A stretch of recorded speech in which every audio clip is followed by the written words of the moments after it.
You have collected your data, analyzed it, and drawn your conclusions. But your research is not complete until you share what you found. That is where the research report comes in. A research report is a written document that tells the story of your study. From the problem you started with to the answers you discovered. It is how you communicate your findings to the world. Let's look at the main sections of a standard research report. First, title and abstract. The title should be clear and specific. It tells the reader exactly what your study is about.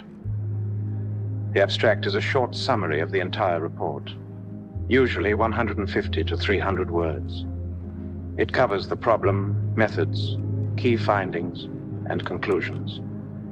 Many readers will only read the abstract, so it must stand alone. Second, introduction. This section sets the stage. You explain the research problem, why it matters, and what you hope to find. You also include a review of previous literature, what others have already discovered about this topic. The introduction ends with your research question or hypothesis.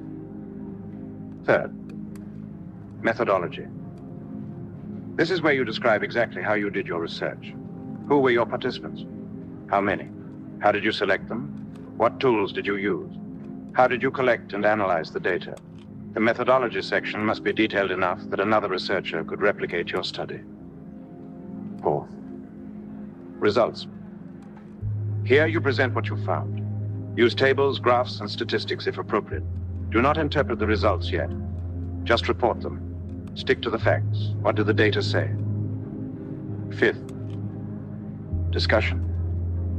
Now you interpret the results. What do they mean? Do they support your hypothesis?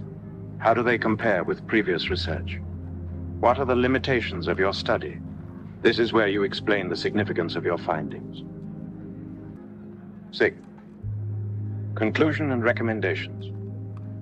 Summarize the main takeaways. Suggest what others can learn from your research. Recommend what should be studied next. End with a strong closing statement. 7.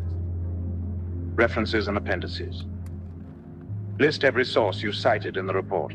Use the required citation style like APA or MLA. Appendices include extra material like questionnaires, interview transcripts, or large data tables that are too detailed for the main report. For UGC NET, you need to know the order of these sections and what belongs in each one. Before you go, here's a question for you to try. Which section of a research report describes the participants, the tools used, and the step-by-step procedure? A. Introduction. B. Methodology. C. Results. D. Discussion. The answer is in the description. Choose your option, let me know in the comments, and come back for the next class.